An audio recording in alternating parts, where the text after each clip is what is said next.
Olá pessoal, meu nome é Derek Andrei e sejam muito bem-vindos a mais um vídeo do canal. Bom, hoje nós iremos abordar especificamente algumas especificidades relacionadas aos parágrafos do artigo 142 do Regramento Constitucional, assim como também algumas especificidades relacionadas aos artigos 143 e 144 da Constituição Federal de 1988.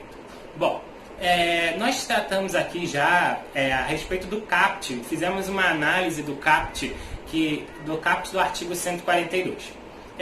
Basicamente, lá diz que as Forças Armadas brasileiras são constituídas pela Marinha, pelo Exército, pela Aeronáutica, que essas Forças Armadas são instituições permanentes e regulares, calcadas sobre o princípio da hierarquia e disciplina e que destinam-se à defesa da pátria, à garantia dos poderes constitucionais e à manutenção da lei e da ordem. Ou seja, a sua missão constitucional é dividida em três âmbitos primordiais: defesa da pátria, garantia dos poderes constitucionais e a manutenção da lei e da ordem.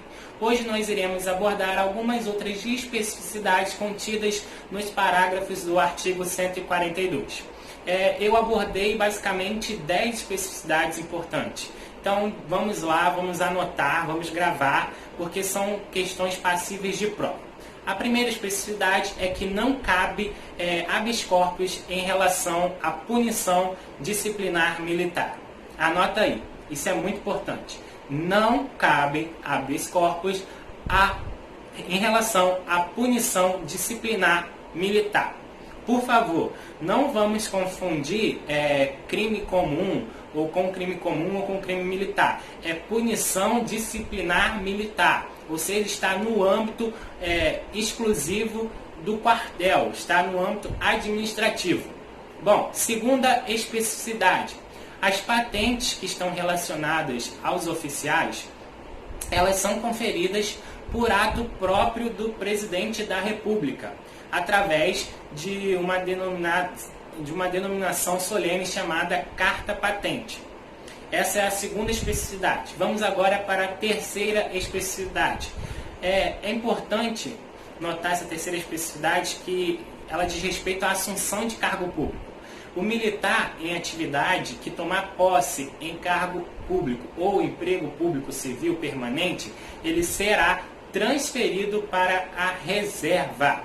Bom, mas isso tem uma exceção, salvo se o cargo dele for relacionado a profissional de saúde e haver compatibilidade de horário. Assim ele não vai ser transferido e ele poderá continuar sendo militar e médico, por exemplo. A quarta especificidade constitucional também está relacionada à assunção de cargo público, mas agora é um cargo público temporário. Então, o militar que tiver ou assumir um cargo público civil temporário não eletivo, ainda que da administração indireta, ele ficará agregado ao respectivo quadro dele, ao seu respectivo quadro funcional, e somente será promovido por antiguidade para promoção ou para reserva ou para transferência para reserva. Se ele ficar assim 2 anos afastados do cargo de militar pela assunção desse cargo eletivo temporário, seja esses 2 anos contínuos ou não, aí sim o militar vai ser transferido para a reserva. É importante notar aqui a diferenciação existente entre essa terceira especificidade que eu falei, que é de um cargo público civil permanente, e essa quarta, que é de um cargo público temporário. Na 3, a gente tem um cargo público permanente, e assim o militar vai direto para a reserva, salvo no caso da exceção, que é da área de profissional da saúde. Já na quarta especificidade, que temos um cargo público temporário, lá ele pode ficar até 2 anos, ficar de modo agregado à instituição militar, não saindo dos seus quadros funcionais, dos seus quadros pessoais. Vamos agora para a quinta especificidade constitucional que eu quero abordar aqui. É bem simples e é para gravar mesmo. Militar não pode fazer greve. Simples e fácil desse jeito. Eu já vi cair em prova. Militar não pode fazer greve de jeito nenhum. A sexta especificidade constitucional está no mesmo liame. Militar, enquanto da ativa, não pode estar filiado a partido político. Gravem isso, militar não pode estar filiado a partido político. A sétima especificidade que eu vou trazer aqui se relaciona aqui ao oficialato.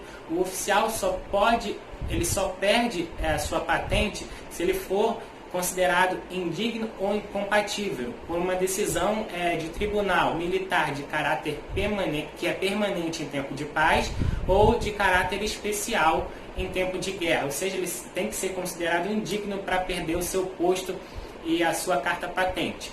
A oitava especificidade está relacionada ao serviço militar obrigatório. Em regra, o serviço militar é obrigatório consoante se descreve o caput do artigo 143 da Constituição.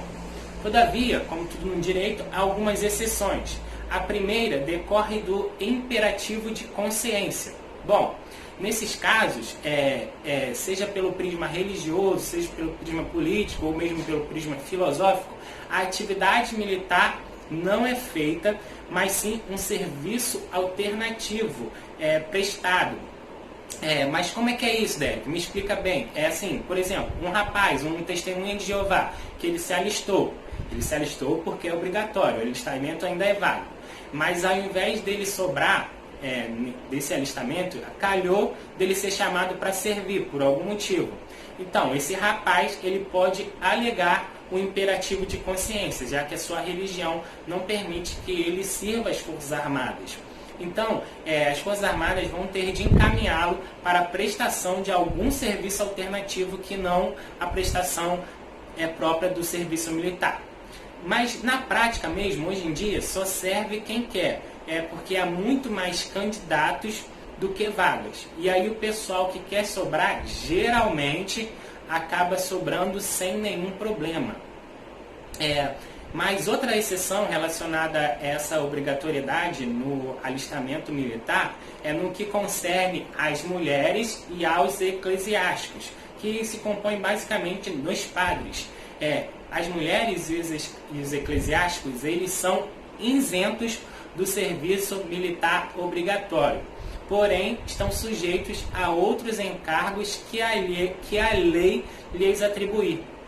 E é bom destacar, nesse sentido, a palavra isentos. Eu já vi na prova colocarem palavra dispensados, e a questão foi tomada como errada, pois geralmente a Marinha gosta muito da literalidade do artigo. Então gravem a expressão isentos. As mulheres e os eclesiásticos são isentos da natureza do serviço militar obrigatório.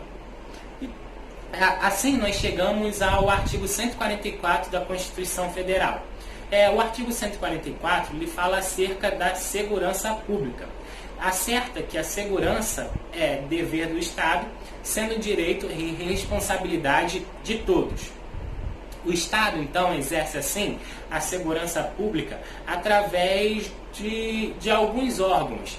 Mais especificamente, os órgãos listados lá no artigo 144, que é a Polícia Federal, que é a PF, a Polícia Rodoviária Federal, que é a nossa PFR, né? Polícia Rodoviária Federal, a Polícia Ferroviária Federal, que a maioria da galera não sabe que existe, mas existe, ela não está ativa, mas ela existe no sentido constitucional, no sentido legislativo do termo. Então a Polícia Ferroviária Federal existe, mesmo que a gente ache que ela não exista, porque a gente nunca ouviu falar, porque a gente não vê a sua atuação direta. Mas ela existe do ponto de vista legal. Então temos que ter cuidado com a PFF, pois ela existe sobre o prisma somente legislativo. Também temos a Polícia Civil e as polícias militares e os bombeiros militares, também são órgãos da segurança pública. Então, quais são os órgãos da segurança pública? São Polícia Federal, Polícia Rodoviária Federal, Polícia Ferroviária Federal, Polícia Civil e a Polícia Militar e os bombeiros militares. Um ponto interessante que a gente pode exercer, né, certa confusão sobre as funções da polícia, são as funções da polícia marítima e aeroportuária e de fronteira. Às vezes a gente acha que essas funções são ligadas ao Exército ou à Marinha, mas não, elas são ligadas à Polícia Federal, ou seja, a Polícia Federal é responsável pelas áreas transfronteiriças, tanto marítima quanto terrestres. Então elas são exercidas pela Polícia Federal, que é a Polícia Judiciária da União. Às polícias militares cabe a polícia ostensiva e a preservação da ordem pública.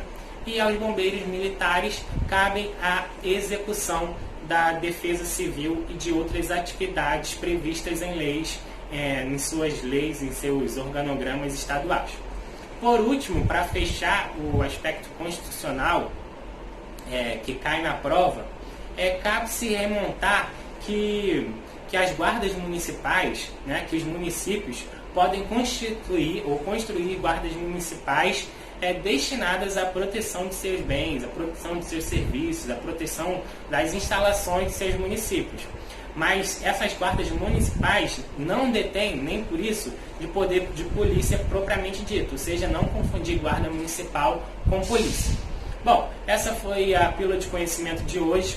Passamos pelos pontos mais importantes dos artigos 142 ao 144 da Constituição Federal. Eu acho que essas especificidades são as mais importantes, essas dicas, principalmente a 5, a 6 e a 1, né, que fala que não cabe habeas corpus em relação à punição militar disciplinar, que militar não pode fazer greve, que militar não pode estar afiliado a partido político.